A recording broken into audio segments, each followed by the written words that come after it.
Hello दोस्तों, welcome back our YouTube channel UB cutes study. कैसे हैं आप सभी लोग? उम्मीद करते हैं कि आप लोग अच्छे होंगे। तो दोस्तों, आज हम लोग हिस्ट्री के 10 महत्वपूर्ण क्वेश्चन का प्रैक्टिस सेट 57 करेंगे। तो आइए हम लोग शुरू करते हैं।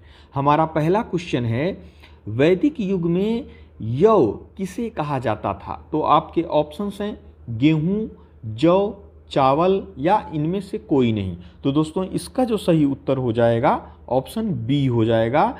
जौ को यव कहा जाता था वैदिक युग में। हमारा अगला क्वेश्चन है, शुंग वंश के बाद किस वंश ने भारत पर राज किया? तो आपके ऑप्शंस हैं सातवाहन वंश, कुषाण वंश, कण्व वंश, गुप्त वंश। दोस्तों, इसका जो सही उत्तर हो जाएगा ऑप्शन सी हो जाएगा। ये जो कण्व वंश है या शुंग वंश के बाद आया था। दोस्तों, मौर्य वंश का जो अंतिम शासक था वह था बृहद्रथ। बृहद्रथ की हत्या किसने की थी? तो वो की थी पुष्यमित्र शुंग। पुष्यमित्र शुंग। पुष्यमित्र शुंग ने मौर्य वंश के अंतिम शासक बृहद्रथ की हत्या करके शुंग वंश की स्थापना किया था। उसके बाद दोस्तों, शुंग वंश के बाद कौन सा शासन आया था? तो वो आया था कण्व वंश। कण्व वंश के बाद कौन सा आया था? तो वो आया था सातवाहन वंश। सातवाहन वंश के बाद आया था चेदी वंश।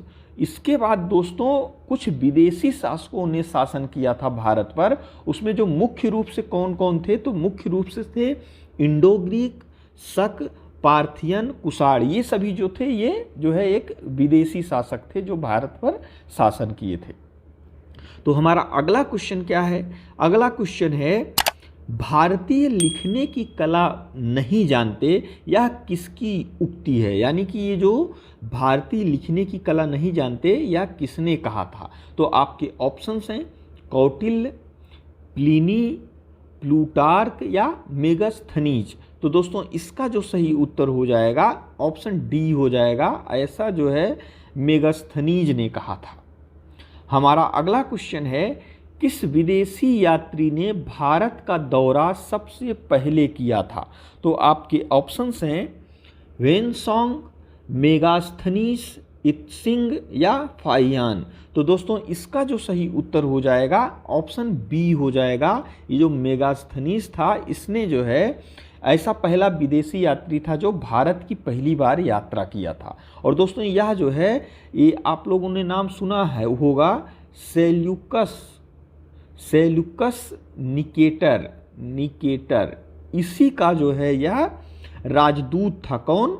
मेगास्थनीज। और यह चंद्रगुप्त मौर्य के शासनकाल में भारत आया था। और इसने जो भारत में 302 बीसी से 298 बीसी तक भारत पर मतलब ये भारत में रहा था। उसके बाद वापस चला गया था।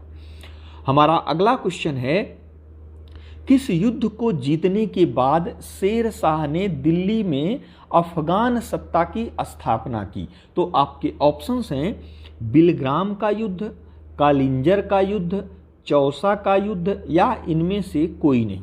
तो दोस्तों, इसका जो सही उत्तर हो जाएगा ऑप्शन ए हो जाएगा। बिलग्राम के युद्ध के बाद अफगान सत्ता की स्थापना की थी कौन? शेर शाह ने।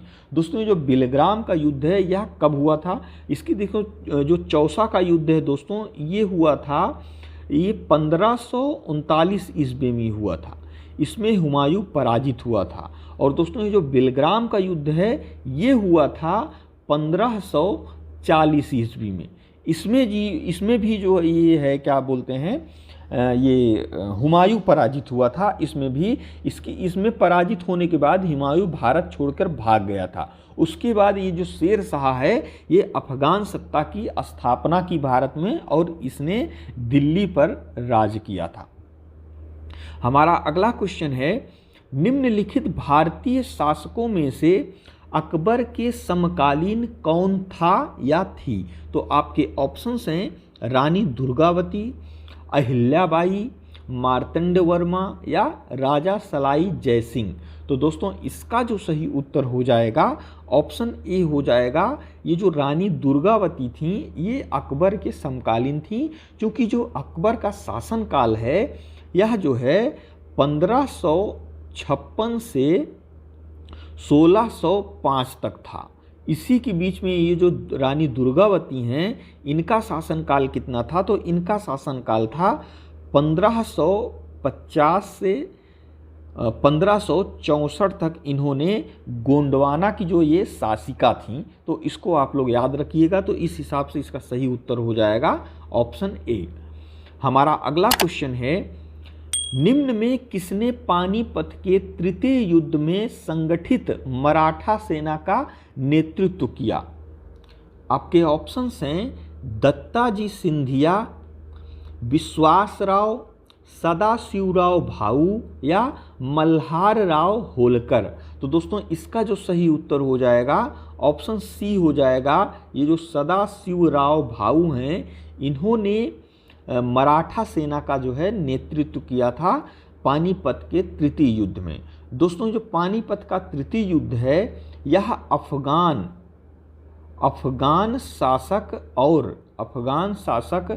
और ये जो अफगान शासक था अहमद शाह अब्दाली और मराठा सेनापति यही थे सदाशिवराव भाऊ, इन्हीं के बीच में यह युद्ध लड़ा गया था। और ये कब लड़ा गया था? तो ये लड़ा गया था 14 जनवरी 1761 ईस्वी में पानीपत का तृतीय युद्ध लड़ा गया था। और ये जो पानीपत दोस्तों कहाँ है? ये पानीपत का एक मैदान है, वहीं पर ये युद्ध लड़ा गया था और ये वर्तमान में हरियाणा राज्य में पड़ता है। हमारा अगला क्वेश्चन है, भारतीय सिविल सेवा यानी कि ICS में चुने गए पहले भारतीय का नाम क्या था? तो आपके ऑप्शंस हैं सत्येंद्र नाथ टैगोर, सरोजनी नायडू, लाला लाजपत राय या CR दास। तो दोस्तों इसका जो सही उत्तर हो जाएगा ऑप्शन ए हो जाएगा। सत्येंद्र नाथ टैगोर थे और ये कब चुने गए थे?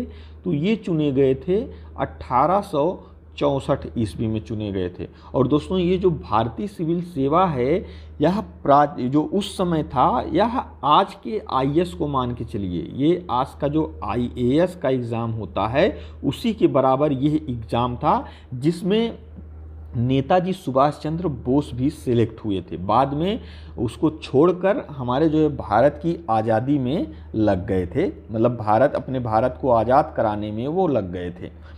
तो हमारा अगला क्वेश्चन है, कहाँ 21 अक्टूबर 1943 को स्वतंत्र भारत की आज़ाद हिंद सरकार की घोषणा की गई थी?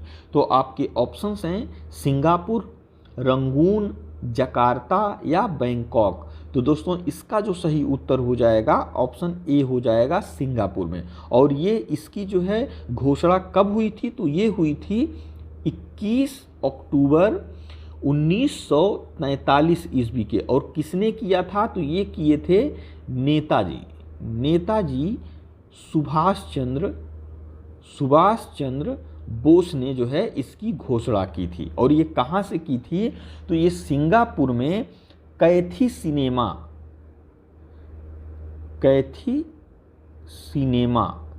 सिनेमा से आज़ाद हिंद सरकार की घोषणा की थी।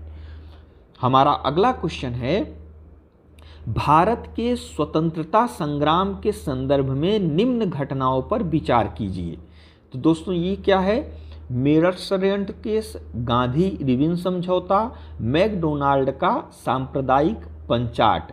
यानी कि दोस्तों इसको हमें सही क्रम में लगाना है, यानी सबसे पहले कौन हुआ था, फिर उसके बाद कौन हुआ था, फिर उसके बाद कौन सी घटना हुई थी। तो दोस्तों अगर हम पहला देखें, ये मेरठ षड्यंत्र कब हुआ था?